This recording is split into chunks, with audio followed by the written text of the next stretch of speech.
အားလုံးပဲမင်္ဂလာပါ web fan နဲ့မနေ့သင်ခန်းစာအနေနဲ့ပြန်လည်ကြိုဆိုလိုက်ပါတယ်ပေါ့နော်ကျွန်တော်နိုင်လေးပါမနေ့က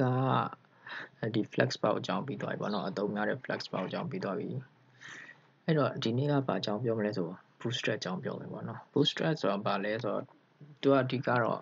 တယ်လီဖုန်းနဲ့ဒီ screen တွေကိုကြည့်ရင်အဆင်ပြေပြေရုပ်ထွက်အောင်လုပ်ပေးတဲ့ CSS framework ပဲဘယ်လိုမျိုးလဲဆိုတော့ကျွန်တော်ဒီမှာဒီ screen size လေးကိုကျွန်တော်သေးလိုက်မယ်ဗျာဒီမှာဒီလိုသေးလိုက်မယ်ဒီဘက်ဘေးကစာတွေပျောက်သွားပြီတွေ့လား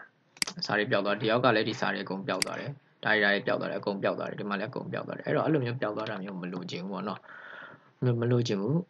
ပြီးတော့ screen size သေးတယ်နဲ့ဒီ font တွေသေးသွားတာမျိုးဆိုတာလည်းဒါတိတ်ပြီးတော့ဟိုမဖြစ်သေးဘူးအလုံးမဖြစ်သေးဘူးပေါ့ screen size သေးလေးမျက်စိကပုံမအဲ့တော့မှသေးသေးလေးကြည့်နေအဲ့တော့က bootstrap ကအဲ့ဒီပြဿနာတွေကိုအကုန်ဖြေရှင်းပေးထားတယ်ပြီးတော့ကျတော့တယ်လီဖုန်းနဲ့ကြည့်ဖို့ရရေးရတာဒါလွယ်သွားတယ်ပေါ့နော်အဲ့ဒါကြောင့်မလို့ဒီကောင် bootstrap ကိုနောက်ပိုင်းသုံးလာကြတယ်အဲ့တော့ဒီ project ကြီးတစ်ခုလုံးကိုရေးရတဲ့လူတွေက website တစ်ခုလုံးအစားဆုံး background frontground တခြားပြီးတော့ database ကိုအကုန်ရေးရတဲ့လူတွေအတွက်ကကျတော့ HTML CSS နဲ့ပြန်လည်နေအောင်ရုပ်ထွက်တွေလာနေအောင်မရေးတော့ဘူး bootstrap နဲ့ပဲအလွယ်တကူယူပြီးရေးလိုက်တယ်ပေါ့နော်အဲ့တော့အဆင်ပြေတယ်ကျွန်တော်အဲ့တော့ဘယ်လိုပုံစံလဲတစ်ချက်သွားကြည့်အောင်ဆိုတော့က sorry bootstrap ပေါ့နော် bootstrap ဆိုတာ most popular CSS framework responsive and mobile first website mobile ကိုအဓိကတယ်လီဖုန်းနဲ့မြင်ရတဲ့ဟာကိုအဓိက target ထားပေးတာတယ်သူကကျတော့ CSS framework ပေါ့ CSS framework ဆိုပေမဲ့သူကအထက်မှာ JavaScript code တွေလည်းပါသေးတယ်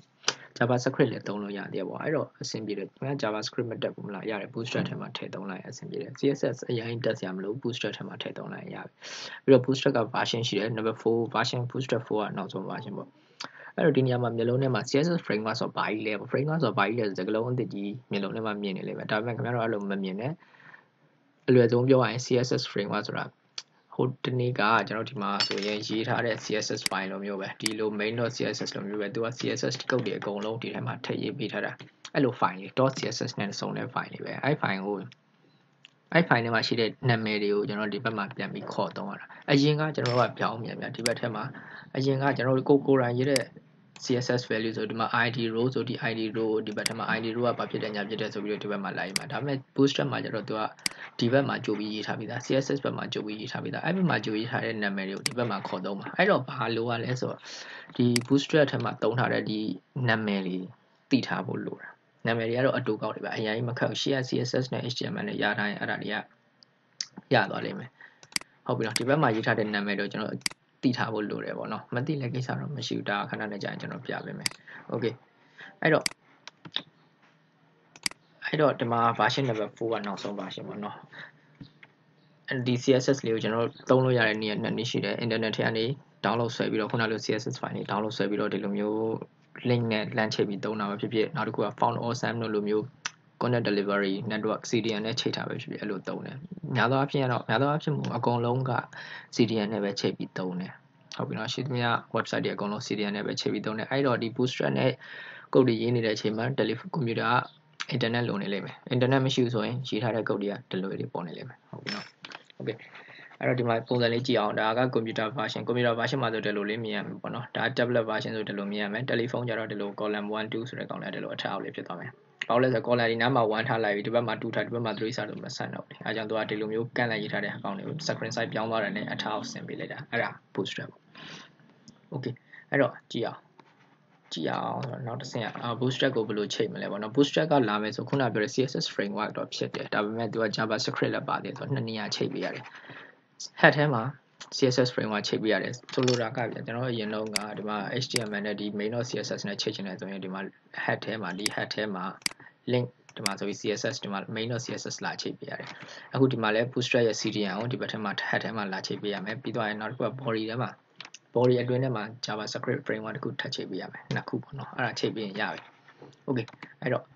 ့ချိန်ကြည့်အောင်ဆိုတော့လက်တွေ့ရေးကြအောင်ကျွန်တော်ဒါတွေအကုန်လုံးဖြတ်လိုက်မယ်ဘာဖြစ်လို့လဲဆိုတော့ဒီ bootstrap မှာက CSS ကတော်တော်များများရေးထားပြီးသားအဲ့တော့ bootstrap နဲ့သုံးမှမင်းဆို CSS ကိုယ်တိုင် custom CSS ကထည့်ပြီးရေးရတာမျိုးရှားတယ်ဆိုတော့မရေးတော့ရေးရတယ်ပေါ့နော်ရေးတော့ရတယ်အဲ့တော့ဒီကောင်လေးကိုရင်ဖြတ်လိုက်မယ်နောက်မှပြန်ရေးကြပါပေါ့ဖြတ်လိုက်မယ်ဒီဘက်က CSS ကိုလည်းဖြတ်လိုက်မယ်ပြန် save လိုက်မယ်ဘာမှမရှိတော့ပြောင်းဖြစ်သွားရင်အစနဲ့ပြန်ရေးကြအောင်နော် doc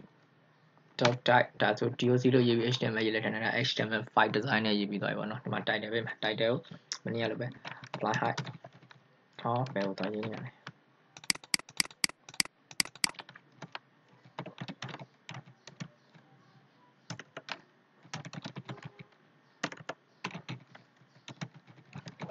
okay ဒါတော့ဒီနားလေးမှာ flyer travel agency ဖြစ်သွားပြီအဲ့တော့ bootstrap အရင်ဆုံးချိန်မယ်ပေါ့နော် bootstrap အရင်ဆုံးချိန်မယ်ဆို bootstrap CDN ဘယ်ရရမလဲကျွန်တော်ဒီထဲမှာပဲရှာမယ် bootstrap CDN ဆိုပြီးရိုက်လိုက်တာနဲ့ content delivery network အရင်နေ့ကရှင်းထားပြီးသား content delivery network ဆိုတာကျွန်တော်လိုတဲ့ file ကိုအခုဒီမှာဆို bootstrap foundation ဆို foundation ပေါ့အဲ့လိုလိုတဲ့ file ကိုကျွန်တော်တို့သုံးတဲ့ IP နဲ့ကျွန်တော်တို့သုံးတဲ့ IP ဆို user ပေါ့နော်ကျွန်တော်ဒီ website ကိုကြည့်တဲ့ user ရဲ့သုံးတဲ့ IP နဲ့အောက်မှာ user နိုင်ငံခြားသုံးမယ်ဆိုသူနဲ့အနည်းဆုံးက server ပေါ်ကနေ download ချပေးတော့မှသူ့ဘက်ကိုသူကမြန်မာနိုင်ငံသုံးမယ်ဆိုမြန်မာဟာအနည်းဆုံးချပေးမယ် Europe ဘက်ကသုံးမယ်ဆို Europe ဘက်ကနေချပေးလိမ့်မယ် okay အဲ့ဒါမျိုးအဲ့ကြောင့်ဒီ CDN ကိုပဲသုံးဖို့ဘယ်သူမှမဆို refer ပေးတယ်အဲ့တော့ဒီကောင်ပဲသုံးကြ bootstrap CDN ထိတ်ဆုံးကတွေ့တဲ့ထဲပဲကောင်းနေလဲရတယ်ဒီမှာ get bootstrap ကိုသွားလိုက်ရ get bootstrap ကပဲသွားမယ်ဘာဖြစ်လို့လဲဆိုတော့ဒီ getbootstrap.com ကဒါ official website ပေါ့နော်ကြည့်အောင်ဘာလို့မလဲဆိုရင်သူကဒီမှာ CSS value ရှိတယ်ဒီမှာရေးပြထားတဲ့ CSS value ကို copy paste the style sheet link into your head ဒါလေးကို copy ကူးလိုက်ရမယ် copy ကူးလိုက်မယ်ပြီးတော့ head ထဲမှာ copy သွားချမယ်ဒီမှာ head ရှိရ head အဖွင့် page နှစ်ခုရှိတယ်ဒီ head ထဲမှာ copy paste လုပ်ချလိုက်မယ်ပြီးတော့ save လိုက်မယ်ဒါတစ်ခုပြီးတော့နောက်တစ်ဆင့်ကျန်တယ် JavaScript ကဒီမှာ1 2 3 3ခုရှိတယ်ကျွန်တော်အဲ့ကောင်3ခုလုံးကလိုသလားမလိုဘူးလားဆိုရင်ဘယ်ကောင်လိုမလဲဆိုရင်အကောင်လိုတယ်ပေါ့နော်ဒီဒါတွေအကုန်လုံးကိုလည်း copy ကူးမယ် jQuery Cloudflare နဲ့ Popper Min.js Bootstrap Min.js ဒါတွေအကုန်လုံး copy ကူးလိုက်မယ်ဒီမှာဒီ copy လေးကိုနှိပ်လိုက်ရမယ်နော်ဒါဆို3ခုလုံး copy ပြီးသွားပြီပြီးတော့ body ထဲမှာထည့်မယ်ဆိုဒီမှာ body ရှိရပြ body အတွင်းထဲမှာ body အတွင်းထဲမှာဘယ်နှမှာထည့်မလဲဆိုအောက်ဆုံးမှာသွားထည့်မယ်အောက်ဆုံးမှာပဲဟုတ်ပြီနော်အထက်မှာထည့်လဲရတယ်ဒါပေမဲ့အထက်မှာထည့်ရင် short ကိုမှဆိုလို့အောက်ဆုံးမှာထည့်ပြီးလို့ခက်ဝေးထားလိမ့်မယ်ပြီးတော့ရင်သူ့ကိုအောက်ကနေ comment လေးခံပြီးပိတ်ထားလိမ့်မယ် comment ကတလူမျိုးလေးခံပြီးတော့အဲ့တလူမျိုးအထက်မှာရေးလိုက်မှာပေါ့နော် bootstrap strap bootstrap link to bootstrap ဆိုပြီးရေးလိုက်မယ်ပေါ့နော်ဒါမှတ်ထားလိုက်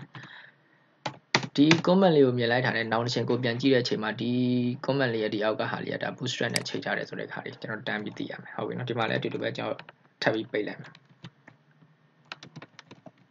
link to bootstrap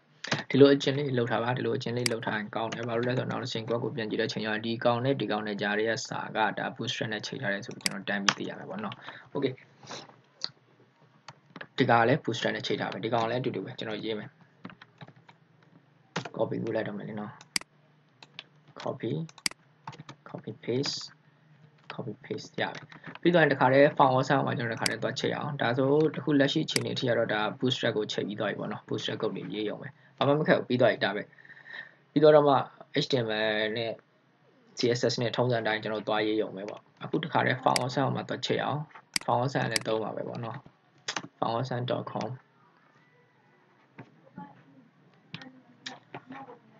get start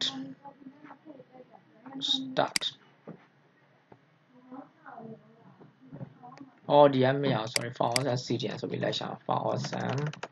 CDN content delivery network ဟောဒီမှာရပြီ foundation bootstrap CDN ကြာပြီဒီမှာ foundation ပေါ့နော် CSS ဒီကောင်မဟုတ်ဘူးဒါလေးအောက်ချလိုက်ဒီမှာ link rel ဆိုတော့ဒါလေးကိုကူးမယ်ပေါ့နော် HTML code လေးဒါလေး copy ပါ sorry click to copy ဒါလေးကိုနှိပ်လိုက်တာနဲ့ copy ကူးပြီးသားဖြစ်သွားပြီဒါမှဒါ copy ဒါ foundation အတွက်ရပြီပေါ့နော် CDN foundation version ဘယ်လောက်လဲဆို 4.7 ကိုသုံးမယ်ပေါ့နော် foundation version 4.7 သူ့ကိုလည်းထုံးစံတိုင်းပဲဒီထဲမှာသွားထည့်မယ်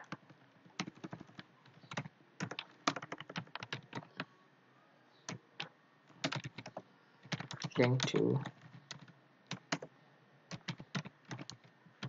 foundation version 4.7 ဒါကိုကြိုက်တာကိုကြိုက်တယ်လို့ရေးလို့ရရင်နော်ဒါ foundation ကိုချိန်ပြီးသွားပြီပေါ့နော်ပြီးတော့ကျွန်တော်ရိုးရိုးတန်း custom ဟိုထပ်ချိန်အောင်ပါ custom CSS ပေါ့ custom CSS ဆိုတော့ကျွန်တော်မလို့ဆိုပေမဲ့လည်းရေးရမှာပဲတစ်ခါတလေ link to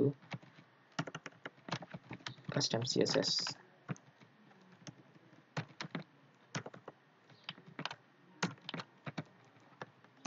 တော့ကျတော့ link ဒီမှာ HIF က CSS folder တွေက main.css ဒါကြောင့်ကျွန်တော်ဒီ CSS ကိုလမ်းချိန်လိုက်တာเนาะ okay ရပြီပေါ့ဒါဆိုရင်ကျွန်တော် CSS ချိန်ပြီးသွားပြီ bootstrap လည်းချိန်ပြီးသွားပြီfont size လည်းချိန်ပြီးသွားပြီရေးကြရအောင်ဆိုကျွန်တော်ထိတ်ဆုံးမှာဒီ website ရဲ့ပုံစံတိုင်းမှာထိတ်ဆုံးမှာပါရှိတယ် navbar ရှိတယ်ဟုတ်တယ်เนาะ navbar ရှိတယ်အဲ့ navbar ကိုအရင်ရေးမယ် navbar အရင်မရေးခင်ကျွန်တော်တခုအရင်လုပ်မယ် main.css ဘက်မှာ html ထုံးစံတိုင်းမှာ margin 0ဒါကြိုပြီးတော့ရေးထားမယ်ဘာဖြစ်လို့လဲရှိတော့ရှိသမျှဟာအကုန်လုံးကို margin 0 padding 0ကျွန်တော်ပေးချင်တာpadding 0နောက်တစ်ခုကကျတော့ဘာပေးရလဲဆိုတော့ margin 0 padding 0ဒီကောင်ကိစ္စတော့မရှိဘူးဒီကောင်မပေးလို့ HTML ထဲမှာအဓိကပေးရမှာပါတယ်ဆိုတော့ font size ကိုပေးရပါ font size ကို 62.5 RAM လို့ပေးမယ် sorry 62.5% လို့ပေးမယ် 62.5% ပေးမယ်ဘာဖြစ်လို့လဲလို့လောလောဆယ်ကျွန်တော်မပြောပြသေးဘူးဟုတ်ပြီနော်လောလောဆယ်ဒီတိုင်းလေးပဲရေးထားလိုက်အောင် font size 62.5% ပေးမယ်ဘာလို့100% မပေးဘဲနဲ့ 62.5% ပေးတာလဲပြီးတော့ကျွန်တော်ဒီနောက်ပိုင်းမှာ font size တွေပဲဖြစ်ဖြစ်အတိုင်းအတာတွေအကုန်လုံးကိုကျွန်တော် pixel နဲ့မသွားတော့ဘဲနဲ့ rem ram နဲ့သွားမယ်ဒီလို pixel နဲ့မသွားတော့ဘဲနဲ့ rem ram လို့သွားမယ်10 pixel လို့ရေးမယ်ဆိုကျွန်တော်တို့1 ram လို့ပဲရေးတာမျိုးလေးလာလိမ့်မယ်ဘာဖြစ်လို့လဲဆိုတော့ကျွန်တော်အဲ့ဒါနောက်ရက်သင်ခန်းစာကြာရင်ရှင်းပြမယ်bootstrap ထဲမှာတုံးထားတဲ့ဟာတွေအကုန်လုံး pixel နဲ့မတုံး rem နဲ့ပဲတုံးတယ် rem ကဘာဖြစ်လို့လဲဆိုတော့ responsive ဖြစ်လို့ဟုတ်ပြီနော်လောလောဆယ်ဒီတိုင်းလေးပဲမှတ်ထားလိုက်အောင်နော် HTML font size 62.5% ဒါလေးတစ်ခါတည်းအလွတ်ရေးမယ်ဒါဆိုရင်ကျွန်တော်ပြင်ဆင်ပြီးသွားပြီနောက်တစ်ဆင့်က navbar ရေးမယ်ပေါ့နော်ဒီ website ထိပ်ဆုံးမှာ navbar ရေးမယ် navbar ရေးချင်ဘယ်လိုလုပ်အောင်လဲကျွန်တော် code တွေအလွတ်မှတ်ထားကြမလို့ဗျအရန်လွယ်တယ်ဒီ bootstrap ကိုတောင်းမယ်ဗျာ bootstrap ဒီမှာ bootstrap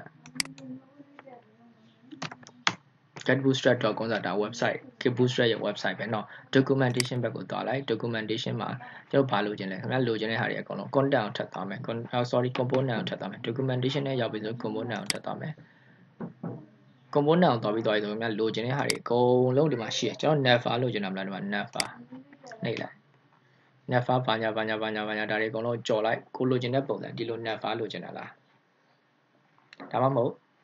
ဒီလိုsorry ဒါ navbar brand ပေါ့နော်ဒီဘက်ဆုံးမှာရှိတဲ့ navbar ဆိုတဲ့စကားလုံးလေးကဒါ navbar brand ပေါ့ဒါ navbar brand နေရာမှာဓာတ်ပုံထည့်ချင်တာလားအကုန်ရေးပြထားတယ်ဒီမှာဒီလို navbar လိုချင်တာလားဒီလို navbar လိုချင်တာလားဒီလို navbar drop down link လေးပါတယ် navbar လိုချင်တာလားဒီလို font လေးလိုချင်တာလားလိုချင်တဲ့ဟာတွေအကုန်လုံးဒီထဲမှာရှိတယ်ကျွန်တော်တစ်ခုကူးပြမယ်ကြည့်အောင်ကျွန်တော်တို့ဒီဟာလေးယူလိုက်မှာပေါ့နော်ဒီကောင်လေးယူလိုက်မယ် copy ကူးလိုက်မယ်ဒီပုံစံလေးလိုချင်တာဖြစ်တဲ့ဒီအောက်က code တွေကိုကျွန်တော် copy ကူးလိုက်မယ်ဒါ copy လေးနှိပ်လိုက်ရအောင်မယ်ပြီးသွားရင်ဒီဘက်ထဲမှာဒီ body ထဲမှာပေါ့နော် navbar ဆိုတော့ body ထဲမှာလာပြီး paste ချလိုက်မယ် save လိုက်မယ် save ပြီးသွားရင်ကျွန်တော်ဒီ website မှာပြန်သွားကြည့်မယ်နှိပ်လိုက်မယ်ဟောဒီမှာလာပေါ်နေ nice okay ဒီလိုလေးလာပေါ်မယ်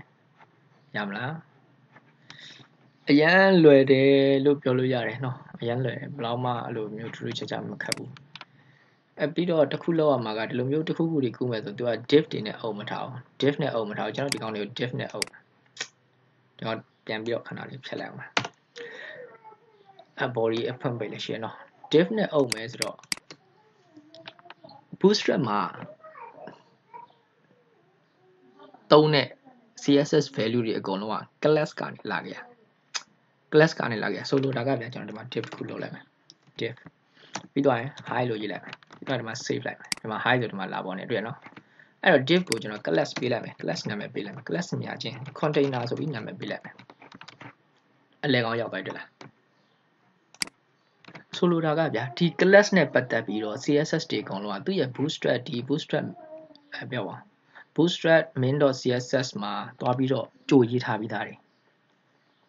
ဟုတ်ပြီနော်ကျွန်တော်ဒီ bootstrap ကိုကျွန်တော်ဖြုတ်လိုက်မယ်ဗျာဖြုတ်လိုက်မယ်ပြီးတော့ဒီမှာပြန်ကြည့်ဒီဘက်ပြန်ရောက်သွားပြီတွေ့လားဘာမှမထူး okay ပြန်ထည့်လိုက်မယ်ဒီဘက်ရောက်သွားမယ်အဲ့တော့အရင်တုန်းကရေးတဲ့ဟာနဲ့ကျွန်တော်တို့ပြောင်းပြန်ဖြစ်သွားတယ်ကျွန်တော်တို့အရင်တော့ HTML CSS ရေးတဲ့ဟာနဲ့ပြောင်းပြန်ဖြစ်သွားတယ်အရင်တုန်းကကျွန်တော်တို့ဒီဘက်က CSS ကိုဗလာရေးထားပြီးတော့ကိုကြိုက်တဲ့ဟာတွေအကုန်လုံးဒီဘက်မှာနာမည်ပေးထားခဲ့တယ် class ပေးမယ်ဒါမှမဟုတ် ID ပေးမယ်ပေါ့နော်ကိုကြိုက်တဲ့ဟာတွေကိုနာမည်ပေးထားခဲ့ပြီးသားပေးထားခဲ့တဲ့ဟာကိုမှ font size ကဘယ်လောက်လိုချင်တာတို့ဘယ်လောက်ခွာချင်တာဘယ်လောက်site လေးဘယ်လောက်ခွာချင်တာအယောင်လေးပါထားချင်တာအဲ့ဒါမျိုးတွေအကုန်လုံးဒီဘက်ထဲမှာလာရေးတာဒါပေမဲ့အခု Bootstrap ကအဲ့လိုမဟုတ်တော့လွယ်သွားတယ်ဆိုတာသူရ CSS ထဲမှာအကုန်လုံးခုနက class တွေအကုန်ရေးထားပြီးသားတယ်ဘယ် class ကိုခေါ်သုံးလိုက်တာနဲ့ဘယ်လိုပုံစံဖြစ်မှန်းဆိုတာသတ်မှတ်ပြီးသားအဲ့တော့ကျွန်တော်အဲ့ class ကိုဒီမှာခေါ်သုံးလိုက်အောင်ပဲ class များချင်း container အဲ့တော့ class တွေကဘယ်လိုလဲပါလဲဆိုတာကကျွန်တော်ဒီမှာဒီ website ထဲမှာအလွယ်တကူလာကြည့်လို့ရတယ်ဘာ class တွေရှိတယ်လဲပါလဲညာလဲဒီမှာလာကြည့်လို့ရတယ်ဘာ class တွေရှိလဲလာကြည့်လို့ရတယ်ဆိုတော့အဲ့တော့သွားကြည့်ကြမယ်ပေါ့နော်အ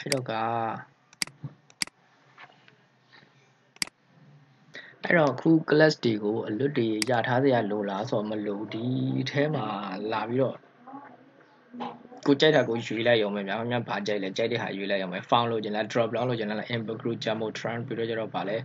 alert တို့ batch ဘာညာအကုန်လုံးဒီထဲမှာလာပြီးကြည့်လိုက်ရုံပဲအဲ့တော့တစ်ချက်အခု never ပေါ့နော် never ကျွန်တော်ရေးချင်တယ် never ရေးချင်တာဖြစ်တဲ့အတွက် never ကိုကျွန်တော်ဒီမှာလာကြည့်လိုက်မှာပေါ့နော် never ကဒါထုံးစံပုံမှန်ကအများသောအားဖြင့်သုံးတာဒီလိုပုံစံလေးဒါမှမဟုတ်ဒီပုံစံကြိုက်တယ်ဆိုဒီဟာလေးကို copy ခုလိုက်ရုံပဲဒီပုံစံကြိုက်တယ်ဆိုရင်ဒီလို sorry ဒီ brand လို့ခေါ်ရပေါ့နော် never brand ဆိုတဲ့ class ကဘာမျိုးစားလဲဆိုဒီဘက်မှာဒီဟာလေးကိုဒါ never brand ပေါ့ဒါလေးကိုပြင်နေတယ်ဆိုရင်လည်း never brand နဲ့မှာသွားပြင်လို့ရတယ်ပါညာဆိုပြီးအဲ့လိုမျိုးရေးပေးထားတာဒီချာလေးဖတ်ကြည့်လို့ရတယ်ကျွန်တော်လောလောဆယ်တစ်ခုကတော့တစ်ခုလုပ်ပြမယ်ပေါ့နော်အဲ့တော့ဒီဟာလေးကိုပဲ copy ကူးလိုက်မယ်ဒါလေးဒီပုံစံလေးပဲရိုးရိုးရှင်းရှင်းလေးသဘောကျရဲဒါလေးကို copy ကူးလိုက်မယ် copy ကူးမယ်ကူးပြီးသွားရင်ဒီဘက်ထက်မှာလာပြီးတော့ paste ချမယ်အဲ့တော့ container ဆိုတော့ထဲမှာလာထည့်လိုက်တာနဲ့ဒီစာအလဲကောင်ကတ်သွားတယ်เนาะဟုတ်ပြီเนาะကျွန်တော်အဲ့တော့ဒီဘက်မှာလာပြီးတော့ paste ချလိုက်မယ်စိတ်လိုက်မယ်အဲ့တော့စာဒီအလဲကောင်ကလာပေါ်သွားဒီလောက်မှလာပေါ်သွားခုနကဒီကောင်ကို container class ထဲမှာမထည့်ဘဲနဲ့အပြင်မှာတက်ထားလိုက်မယ်ဆိုဒီဘက်မှာကတ်မယ်ကျွန်တော်အဲ့ဒါမလို့ကျွန်တော်မလာဘူးပေါ့လေเนาะဒီဘက်မှာဒါကတ်နေရမလာဘူးအဲ့တော့ container ထဲမှာပြန်ထည့်လိုက်မယ်ဆိုဒီလိုမျိုးသွားမယ်ဒါ save လိုက်ရင်တော့ဒီလိုမျိုးလေးထိသွားမယ်ဒါကြည့် screen size ဆိုရင်အစဒီမှာ never home feature pricing disable ဒီမှာစာတွေအများကြီးရှိတယ်ဒါပေမဲ့ screen size သေးသွားရင်ဘာဖြစ်သွားလဲခုနစာတွေကောင်လာဒီဘက်ခလုတ်ထဲမှာရောက်ပါတယ်ဒါလေးကိုနှိပ်ပြီးဒီမှာသွားကြည့်လို့ရပြီဘယ်လောက်အဆင်ပြေလဲ okay เนาะအဲ့ဒါတွေကြိုက်သွားမယ်ရေးရတာလည်းအရန်လွယ်တယ်ဘာမှမခက်ဘူး copy ကူးချလိုက်အောင်ပဲ copy ကူးချလိုက်အောင်ပဲဆိုပေမဲ့နည်းနည်းသိရမယ့်အချက်လေးရှိရပါတော့ကျွန်တော်ဒီမှာ font size လေးဒါသေးနေကျွန်တော်ဒါလေးကိုနည်းနည်းပြင်နေတယ်အဲ့ဒါမျိုးလေးပြင်ကြရအောင်ပါเนาะ okay ပြီးတော့ကျွန်တော်ကသူ့ရဲ့အယောင်လေးတွေကိုပြင်နေတာမျိုးတခြားဘာညာအကုန်လုပ်ချင်တာလုပ်လို့ရတယ်ဗျာ okay နောက်တစ်ခုကတစ်ချက် container ဆိုတဲ့အကြောင်းကျွန်တော်တစ်ချက်ပြောပြပေးမယ်เนาะ container ကဒီ screen size ကဒီဘက်ကနေဒီဘက်ကိုတော်တော်လေးသေးသွားတယ်ပေါ့နော် container ဆိုတာအတွင်းထဲမှာရှိသမျှဟာတွေအကုန်လုံး container ဆိုပြီးတော့ခွက်တစ်ခွက်ထဲမှာကောက်ထည့်လိုက်တယ်လို့မျိုးပဲဒီ body အပြည့်ဒီဘက် screen အပြည့်ဒီဘက် screen အပြည့်ပဲပေါ်ပေါ်နေဒီလောက်လေးပဲပေါ်တော့မှာနောက်တစ်ခုရှိတယ် container minus fluid FLUID fluid save လိုက်မယ်သူကနည်းနည်းလေးဒီလောက်ထိကျယ်တယ် okay နော် save လိုက်လဲဒီလောက်ထိပဲအဲ့တော့ container နဲ့ container fluid နဲ့ပါကွာလဲ fluid ဆိုတဲ့အတိုင်းပဲသူကဒီလိုအပြည့်လေးထိနည်းနည်းလေးလောက်ဒီလောက်ထိပေါ်တယ် container တော့ရိုးရိုးတန်းနဲ့ဒီလောက်ထိပဲပေါ်တယ်ဟုတ်ပြီနော်ဘယ်တော့မှဆို container ထဲမှာထည့်တယ် bootstrap ကဘယ်တော့မှဆို container ဒါမှမဟုတ် container fluid တစ်ခုခုထဲမှာထည့်တယ်ထည့်ကိုထည့်မှလည်းကြည့်လို့အဆင်ပြေမှာမဟုတ်ဆိုပြင်းပြင်းထွက်နေမှာဟုတ်ပြီနော်အဲ့တော့ container သုံးမလား container fluid သုံးမလားကြိုက်တာသုံးအဆင်ပြေတယ်လို့သုံးကိုကကြည်ကြည်ပြင်းပြင်းလိုချင်တယ်ဆိုဒီမှာ container fluid ထဲကိုကောက်ထည့်လိုက် container ထဲမှာကောက်ထည့်လိုက်ရင်လည်းချင်းချင်းလေးမြင်သွားမယ်ခုနကကျွန်တော်ဒီကနေကူးလာခဲ့တာကကျွန်တော်ပြန်ပြပေးမယ်ခုနကနေဒီကနေကူးလာခဲ့တာဒီမှာ nav ဒါပဲ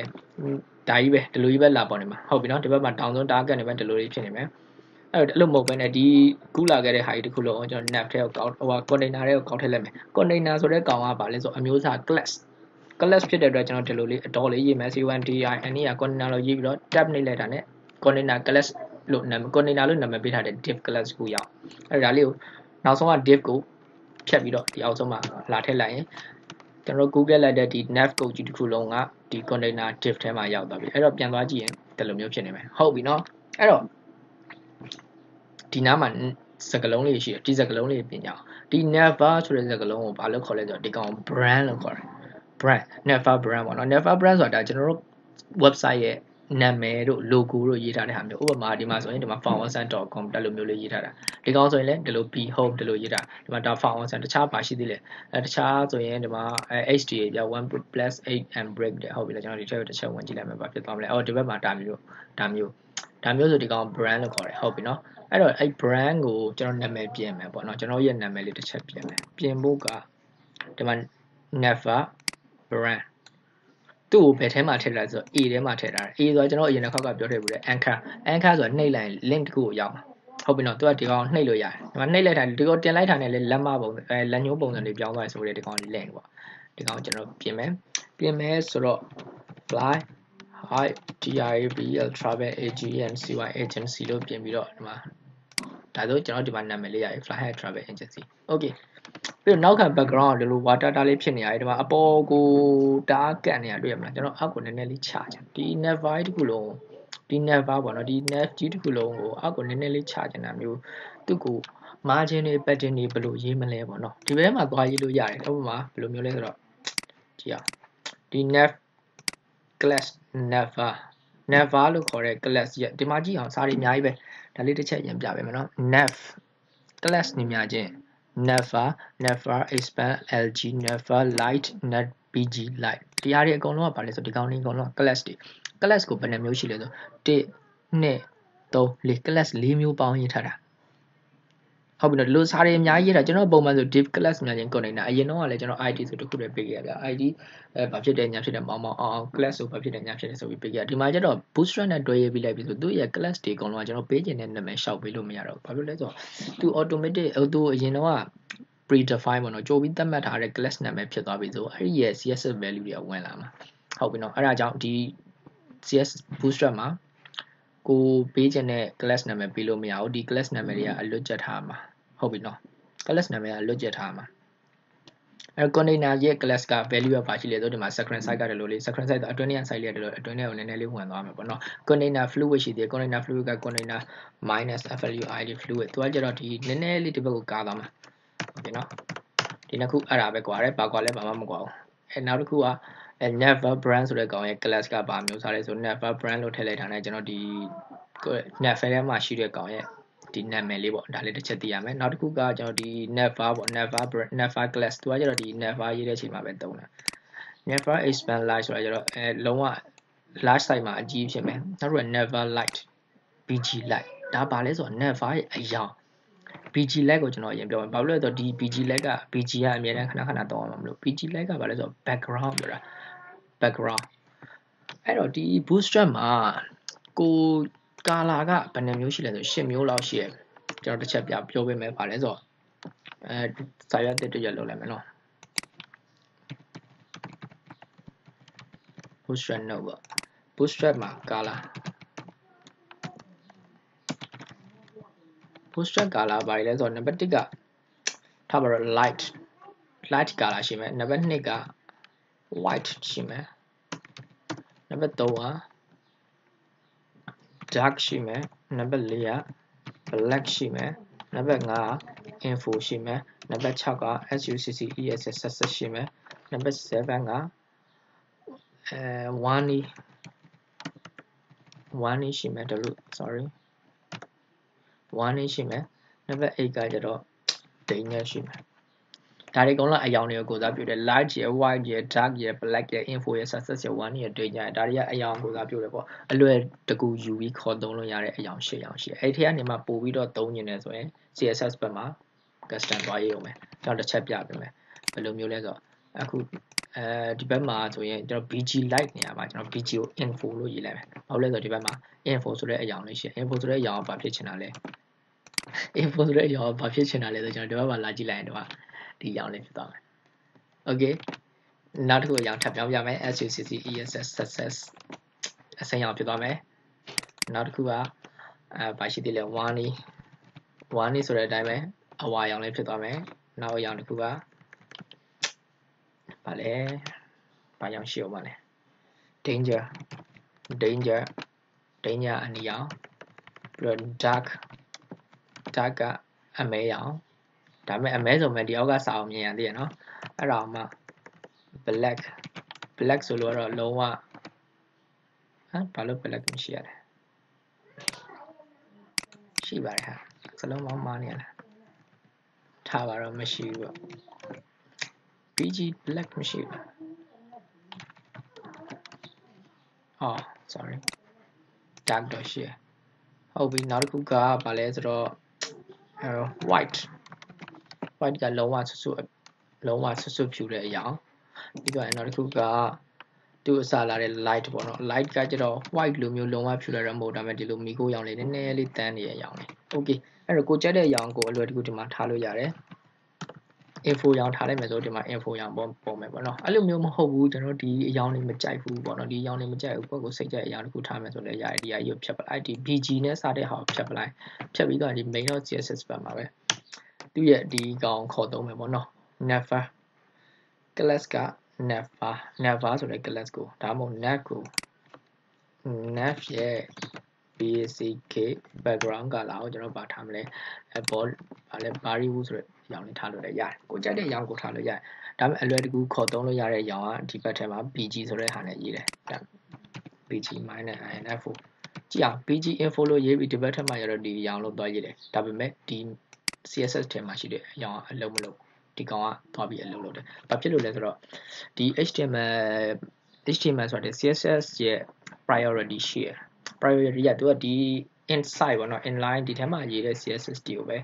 first priority ဦးစားပေးတယ်ပြီးတော့ဒီ main.css ထဲကိုသွားတယ်ပြီးတော့မှဒီအပြင် external ကိုအလုပ်လုပ်ပေးတာပေါ့နော်ဒီထဲမှာကောင်အရင်လုပ်တယ်အဆင်မပြေဘူးဆိုတော့မှဒီဘက်ကကောင်အရင်လုပ်တယ်နောက်တစ်ခုကရှိသေးတယ် id တွေ class တွေပေးထားတဲ့ကောင်ဆို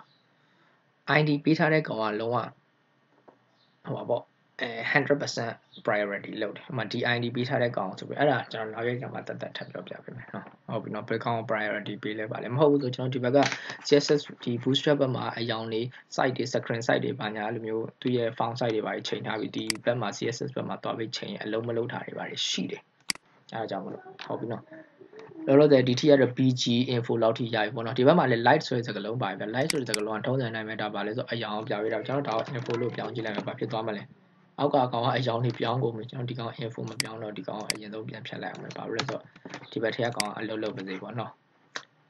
တဲ့နဲ့ဒီကောင် info ရောင်ဖြစ်သွားပြီ info ရောင်ဖြစ်သွားပြီနောက်တစ်ခုကကျွန်တော်ဆက်ဆက်ရောင်ထပ်ပြောင်းကြည့်အောင် https ဆက်ဆက်ရောင်ပြောင်းစီးလိုက်မယ်ဆိုရင်အော်ဒီမှာပြဿနာတက်သွားပြီလို့လားဘာလဲဆိုတော့ဒီမှာဒီကောင်လေးကမမြင်ရတော့ဘူးเนาะတခြားရောင်တွေအပြန်ရောင်တွေကောက်ထည့်လိုက်တော့မမြင်ရတော့အဲ့တော့ကျွန်တော်ထုံးစံအဲ့လိုမျိုးတွေတော့မလုပ်ပဲနဲ့ light လို့ပဲထားမယ် light လို့ပဲထားလိုက်တော့အဆင်ပြေဒါပေမဲ့ဒီကောင်ဒီခလုတ်ကပြောက်အောင်ဒီမှာပြန်ပေါ်လာပြီ okay background light ထားnever ကို light ထားမှဒီနာခလုတ်ကတီးသွားရင်မြင်ရမှာတခြားရောင်ဆိုရင်မမြင်အောင်အဲ့တော့ဒီကောင်လေးကသွားပြီးတော့မထိတာကောင်းတယ်ပေါ့နော် okay ဒီအားဆိုဒါ class ကိုနည်းနည်းပါအလွယ်တကူရေးလို့ရတဲ့ပုံစံရပြီပေါ့ဟို css ဘက်မှာသွားပြီးတော့ရေးစရာမလိုတော့ဘူးဗျာနောက်တစ်ခုကျွန်တော်ထပ်ပြောပြပေးမယ်ဘယ်လိုမျိုးလဲဆိုတော့ဒီ never ကြီးကအပေါ်မှာတားကတ်လွန်နေတာတွေ့ရမလားအပေါ်မှာတားကတ်လွန်နေတာမကြိုက်ဘူးအောက်ကိုနည်းနည်းလေးခွာချင်တယ်အဲ့တော့ဘယ်လိုလုပ်ရမလဲဒီ css ဘက်မှာဆိုကျွန်တော် margin ရေးပေးရတယ်သူရဲ့ nav ရဲ့ margin ပေါ့နော်အမေရာ gin margin မှာ top ကို10 pixel sorry ဒီမှာတော့10 pixel လို့ပဲကျွန်တော်ရေးပြပါမယ်ဒါဆိုအပေါ်ကနေဒီလိုကွာလိုက်ဟုတ်ပြီနော်အပေါ်ကနေဒီလိုကွာလိုက်10 pixelအဲ့လိုမရေးချင်ဒီဘက် css ဘက်မှာသွားမရေးချင်တော့ဒီ bootstrap ထဲမှာပဲ margin ရေးလို့ရတယ်အဲ့တော့သူဒီကောင် nav ကြီးကို bootstrap ကိုဘယ်လိုရေးရမလဲဆိုဒီနောက်ဆုံးမှာပဲ class တစ်ခုထပ်ထည့်ပေးလိုက် class တစ်ခုနဲ့တစ်ခုကြားမှာ space ချရတယ်เนาะဒီမှာလဲ space ရှိရဒီမှာလဲ space ရှိရဒီမှာလဲ space ရှိရကျွန်တော်နောက်ထပ် space တစ်ချက်ချပြီးတော့ margin ရဲ့အတူက m လို့ရေးတယ် margin ပြီးတော့သူ့ရဲ့အတူကနောက်တစ်ခု top ရဲ့အတူက t လို့ရေးတယ်ဒါဆို mt လို့မြင်လိုက်တဲ့ဒါ margin top နောက်တစ်ခုက padding ဆိုရင်လည်း p ပဲpadding top padding ကလည်းထုံးစံတိုင်းပဲ padding top with top ရဲ့ right ရဲ့ padding ရဲ့ left ရဲ့၄ခုရှိမယ်ရိုးရိုးတန်းတန်းစုစုပေါင်းဘာမှမပါဘူးဆိုတော့ရှင်းသမျှအကုန်လုံးပါတဲ့ padding p တစ်လုံးနဲ့လည်းရှိအောင်ပါနောက်တစ်ခုကကျတော့ x ဝင်ရော y ဝင်ရောတက်တက်ရှိအောင်ပဲဟုတ်ပြီအဲ့တော့လောလောဆယ် margin top ကိုကျွန်တော်ဘယ်လောက်ထားမလဲဆိုရင်သူကကဏ္ဍကျတော့ဒီမှာ pixel ပေးလို့မရအောင်5 pixel တော့1 pixel 10 pixel အဲ့လိုပေးလို့မရသူက value က1 to 5ပဲရှိတယ်1 mt 1 mt 2 mt 3 mt 4 mt 5ဒါပဲရှိတယ်အဲ့တစ်ချက်ကြည့်အောင်ကျွန်တော်ဒီမှာ color နဲ့ပတ်သက်ပြီးတော့ဗောနော် margin နဲ့ပတ်သက်ပြီးပါရှိမလဲဆိုရင် m ညချင်း margin လို့ခေါ်တယ် t ညချင်း top လို့ခေါ်တယ် r ညချင်း right b ညချင်း bottom bottom l ညချင်း left margin လို့ပဲပဲနဲ့ကျွန်တော် alignment လို့ပဲပေးလိုက်မယ် align ချင်း align m ညချင်း margin ဒါပြီးတော့ p ညချင်း padding အဲ့တော့ margin တွေ factor တွေကိုဒီမှာပဲ MDP တွေရေးလို့ရတယ်ပေါ့နော်ဒီလိုရေးလို့ရတယ်နောက်တစ်ခုကရှိသေးတယ် x ညမြချင်း x axis y ညမြချင်း y minus x axis ပေါ့နော်ဒီလိုမျိုးရှိမယ်ပြီးတော့တန်ဖိုးက value က value က1 2 3 4 5ရှိမယ်1 2 3 4 5ဒါပဲရှိမယ်ရေးရမယ့်ပုံတွေနည်းရှင်းတယ် m minus 1 m minus 2ဒီလိုမျိုးပဲရေးရမယ် etc ပေါ့နော်ဒါမှမဟုတ် mt minus 1ဒါမှမဟုတ် mx minus 1 x minus 1 sorry p minus 1 pt minus pt minus 1 py minus 1အဲ့လိုမျိုးရေးလိုက်ရတယ်အဲ့တော့ကြည့်အောင်ပါလဲဆိုတော့ m လို့ရေးထားပြီးတော့ margin ရှိမယ် margin minus 1သူက minus ခံရေးပြရတယ်เนาะ value နဲ့ margin minus 1ဆိုရင်သူက1 unit 1กว่าသွားမယ်ပေါ့နော် unit 1ကဘယ်လောက် pixel လဲပါလဲညာလဲကျွန်တော်ပြောလို့မရအောင်unit 1ကပြောရမယ်ဆိုတော့ 0.5 ram လို့ပြောမယ် sorry ဒါ value လို့မရေးတော့ unit လို့ပဲယူမယ် unit 1 to 3ကနေ5ထိပဲရှိမယ်1 unit က 0.5 ram ရှိမယ် ram ဆိုတာဘာလဲပေါ့ ram ဆိုတာကျတော့အကွာအဝေးအတိုင်းအတာတစ်ခုပဲဒီ HTML မှာသုံးတဲ့အကွာအဝေးအတိုင်းအတာတစ်ခုပဲroot element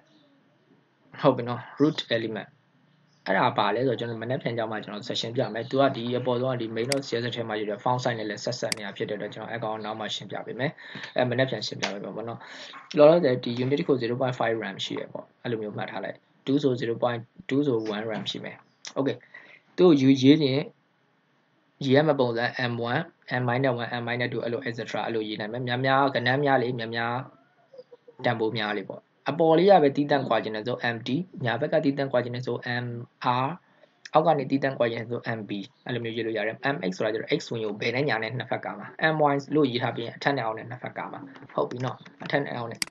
အဲ့တော့ဒီမှာကျွန်တော်က MT လို့ရေးပြီးတော့ဒီမှာ MT ကိုတန်ဖိုး4လို့ပေးလိုက်ပြီဆိုတာနဲ့ကျွန်တော်21ဖြစ်တဲ့လောက်ကွာပါမယ်ဒီ CSS ဘက်မှာဖြုတ်ထားပြီနော်အဲ့တော့ဒီတန်ဖိုးကိုကျွန်တော်တစ်ချက်ပြန်ပြီးတော့ဖြတ်ကြည့်လိုက်မယ်ကတ်သွားပြီအဲ့တော့ mt minus 1ဆိုရင်ဘယ်လောက်กว่าမလဲသိတော့မသိတော့နေအောင်တစ်ခုဖြစ်နေဘာဖြစ်နေရလဲမသိဘူးဘာဖြစ်နေရလဲဆိုတော့ double code ပြောင်းနေ okay mt minus 1ဆိုတော့လောက်လေးกว่าမယ် mt minus 2ဆိုရင်နည်းနည်းกว่าမယ် mt minus 3ဆိုရင်နည်းနည်းกว่าမယ် mt minus 4ဆိုရင်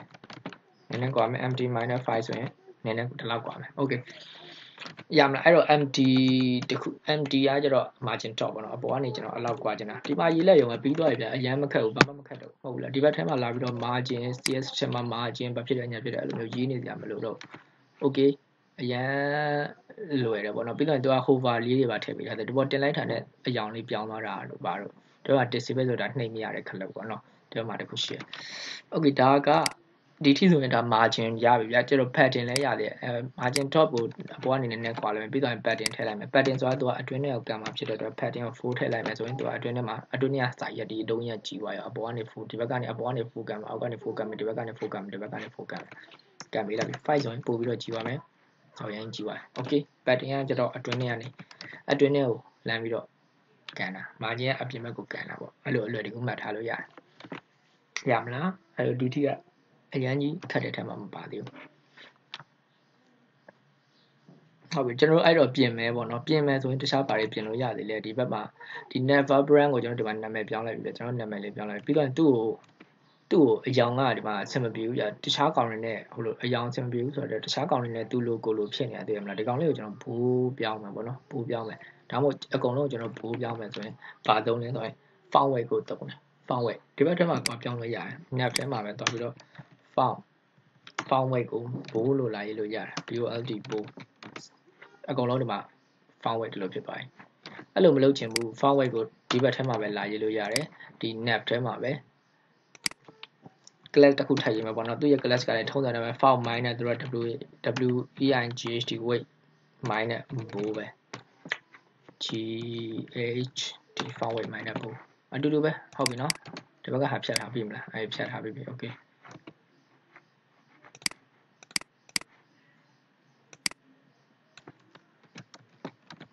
okay သေးတယ်ပြန်ထည့်လိုက်မယ်ကြည့်သွားပြီဒါ file ဝင်မှာတော့ဒါဆိုကျွန်တော်ဒါကြီးကလုံးဝဟိုအမှန်သိတာပါပေါ့နော် screen သေးလိုက်မယ်ဆိုရင်လည်းလမ်းသွားပြီ nice ပြီးတော့ဒီဘက်မှာကျွန်တော် image တစ်ခုထည့်မှာပေါ့နော်ဓာတ်ပုံလေးထည့်မှာကျွန်တော်ရဲ့ logo အမှတ်တစိတ်လေးထည့်မယ်အဲ့တော့ logo အမှတ်တစိတ်ထည့်ရင်သူကဘယ်လိုထည့်လို့ရတယ်ဆိုတော့ဒီမှာရေးပြထားတယ် never ဟိုတဲ့ adding image to never brand will like always require custom sign or utility to properly cite here are some examples to demonstrate ကျွန်တော်ဒီမှာ image ထည့်မယ်ဓာတ်ပုံတစ်ခုထည့်မယ်ဆိုရင်သူက never brand ဆိုပြီးကျွန်တော်ပြပေးထားတယ်ဗျ never brand HIEF image ပါညာဆိုပြီးတော့ဒီမှာပြပေးထားတယ်ကျွန်တော်ရဲ့ never brand ကဒီမှာလာကြည့်အောင်ဒီမှာ never brand သူပြောထားတဲ့ဒီမှာနဲ့ကွက်တီပဲအောက်ကဟာလေးကိုနည်းနည်းလေးပြောပါအောက်ကဟာလေးကိုနည်းနည်းလေးကြော်လိုက်မယ်ပေါ့နော်နည်းနည်းလေးပြပြီးတော့ img ဓာတ်ပုံတစ်ပုံထည့်မယ်သူကဒီ A class ထဲမှာ HIEF ထဲမှာ img ထည့်တာဟုတ်ကျွန်တော် img တစ်ခုထည့်ဓာတ်ပုံတစ်ခုထည့်ဒီစာလေးကိုလည်းခဏဖြတ်လိုက်ခဏဖြတ်မယ်ဆိုတော့ခဏလေးပဲဖြတ်လိုက်မယ်ခဏလေးပဲဖြတ်လိုက်မယ်နော်ပြီးတော့ save လိုက်မယ်ဒါဆိုရင်ကျွန်တော်ဒီဘက်မှာမပေါ်တော့ဘူးအဲ့တော့ဓာတ်ပုံတစ်ခုထည့်မှာ img ရဲ့ source ကပါလဲဆိုတော့ image ထဲမှာကျွန်တော် logo ရှိရမလား logo.png လေးထည့်ပြီးတော့ save လိုက်ရင်G ပဲလာပေါ်နေတွေ့နော်သူက custom css လို့လည်းဆိုတော့အဲ့ဒါကိုပြောတာဒီမှာ site ကလုံးဝ font size လောက်ကြီးလာပေါ်နေ font size လောက်ဆိုတော့သူ့ရဲ့ပုံရဲ့ site ကြီးလာပေါ်နေအဲ့တော့ဒါကြီးမကြိုက်ဘူးကျွန်တော်နည်းနည်းလေးပြင်ပါပေါ့နော်ပြင်မယ်ဆိုတော့ဘယ်လိုပြင်ရမလဲဆိုရင်အရန်လွယ်တယ်မခက်ဘူးဒီကောင်းကဒီအခုရေးမဲ့ပုံစံကဒီထဲမှာပဲရေးလို့ရမှာနော်wind dh width အများချင်း50အဝိုင်းလည်းကြည့်အောင်ဒါလောက်ဆိုတင်နေအဆင်ပြေလား40ဒါလောက်ဆိုအဆင်ပြေသလား okay ဒါမှကျွန်တော်တို့ဒါကောင်းပါတယ်ဒါလောက်ဆိုအဆင်ပြေလားမရသေးဘူး30ထိပြောင်းလို့ရသေးတယ်30 okay 40လေးပဲကောင်းပါတယ်နော်40ဆိုရင်တလူလူလာပေါ့မယ်စားရဲကောင်ပြောက်သွားတယ်ဒီထဲကိုရောက်သွားတယ် nice width အများချင်းဘယ်လောက် height အများချင်းဘယ်လောက်ဆိုပြီးဖြစ်တယ်ကျွန်တော် height ပေးစရာမလိုဘာဖြစ်လို့လဲဆိုတော့ဒီ width လေး40ပေးလိုက်တာနဲ့ကျန်တဲ့ဟာကsorry width လေး40ပေးလိုက်တာနဲ့ကျန်တဲ့ကောင်က height ကသူကနေသူ automatic aspect ratio တိုင်းမှာဆက်သွားတော့မှာပေါ့နော်အဲ့တော့ width 40ပေးလို့ height ကလုံးဝအရှိဖြစ်နေမှာလားဆိုမဖြစ်ဘူး width 40ပေးလိုက်တာနဲ့ height ကလည်း aspect ratio တိုင်းမှာဖြစ်သွားမှာပဲအဲ့တော့အရင်မိုက်တယ်နောက်တစ်ခုကမှတ်ထားမှာဒီ width 40ဆိုတဲ့ပုံရေးနည်းကိုမှတ်ထားပါနဲ့ဘာဖြစ်လို့လဲဆိုတော့ဒီ width 40လို့ရေးတဲ့နေရာဒါက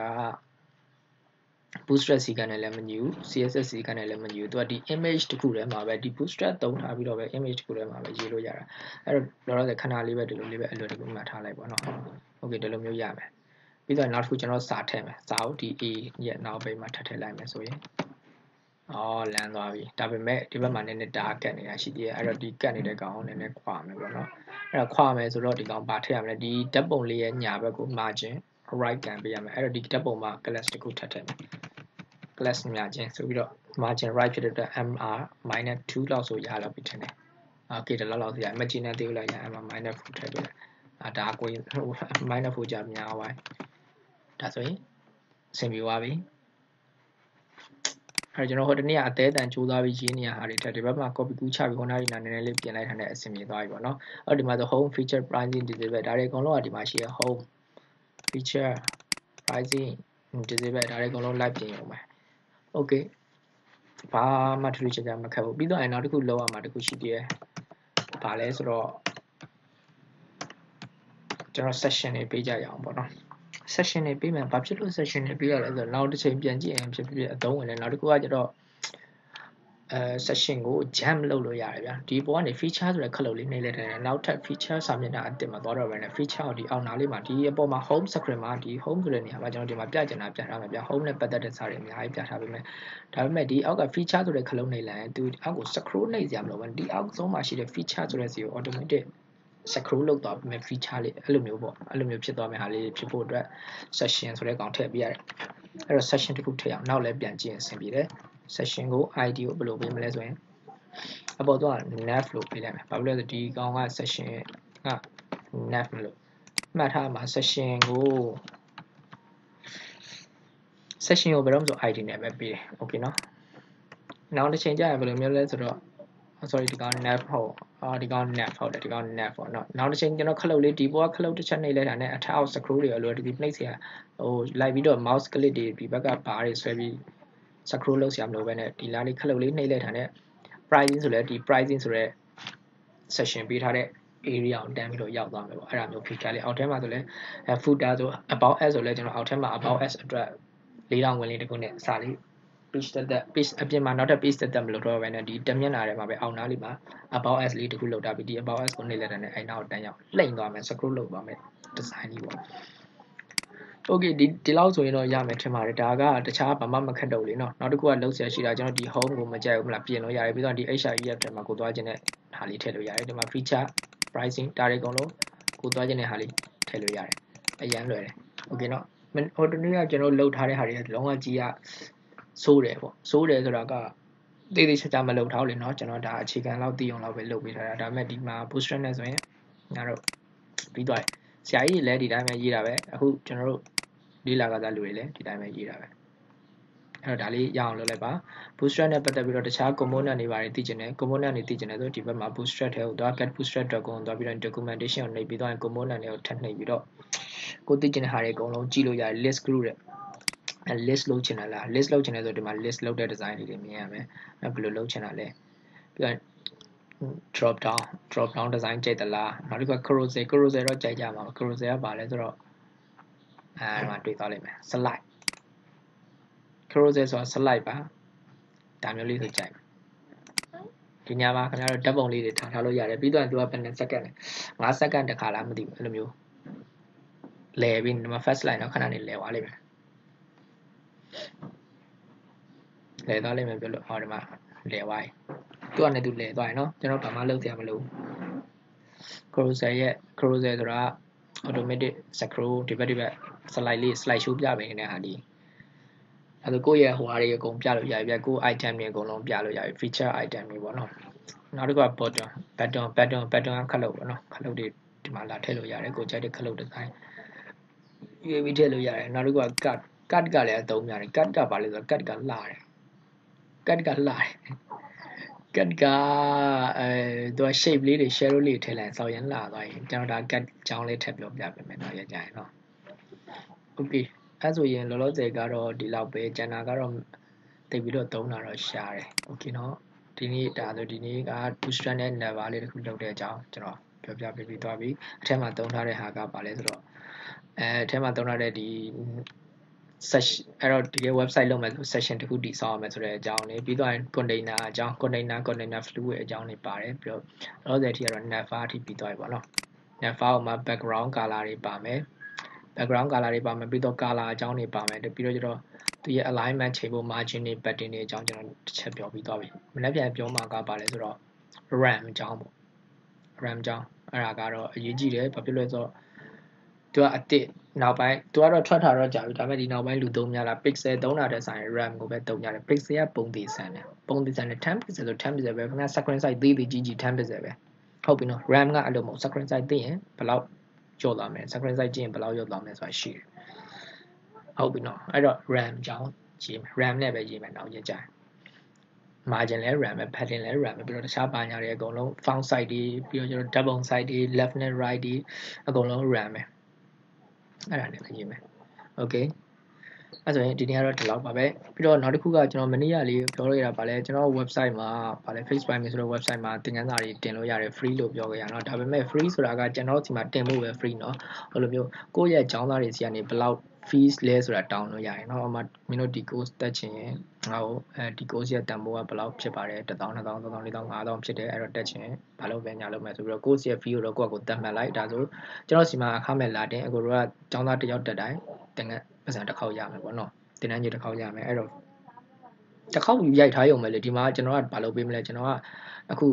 Udemy တို့ဘာလို့လိုမျိုးလုပ်ပေးမယ်ဟိုမျိုးပေါ့ကျောင်းသားတွေဘက်ကနေကြည့်ပြီးတော့လုပ်ပေးမယ်ကျောင်းသားတွေကြည့်ဖို့ဘယ်လိုမေးခွန်းလေးတွေပါအစီအစဉ်ပေးထားတာအကိုတို့ဘက်ကစီစဉ်ပေးထားဖို့ကျွန်တော်ဗီဒီယိုကြည့်ရင်ဘယ်လောက်ရောက်သွားပြီလဲပြီးတော့ကျွန်တော်ဘယ်လိုကျောင်းသားတွေကိုဘယ်လို feedback တွေကောက်မလဲပါတယ်ညာလေးအဲ့ဒါကျွန်တော်စီစဉ်ပေးမယ်ဟုတ်ပြီ okay အဲ့ကျတော့ free ဆိုတာကကျွန်တော် website ကိုတင်ဖို့ပဲ free ပါဒါပေမဲ့ကျောင်းသားတွေစီကတော့တင်တန်းကြီးတွေကိုလိုရနေမှာဟုတ်ပြီနော်ကြိုက်တာတင်လို့ရတယ်တော့ကျွန်တော်တို့ကိုယ်တိုင်ကိုမှသိပြီးတော့မတင်ပြသေးဘူးပေါ့ okay ပြီးတော့ဒီကောင်ကဒါက third party เนาะကျွန်တော်တင်တန်းကဆိုမှဒါကျွန်တော်တင်တန်းနဲ့မဆိုင်ဘူးတင်တန်းကဟာတင်တန်းကဗီဒီယိုတွေက သူတို့ရိုက်ပြီးတော့ကျွန်တော်ထဲမှာလာတင်တာဟုတ်ပြီနော်ကျွန်တော်တင်တဲ့နဲ့ဘာမှမဆိုင်ဘူးဒါ third party အနေနဲ့လုပ်ထားပါ okay အဲ့တော့ဗီဒီယိုလေးတွေလာတင်ကြပါအောင်ကျေးဇူးတင်ပါတယ်အားလုံးကို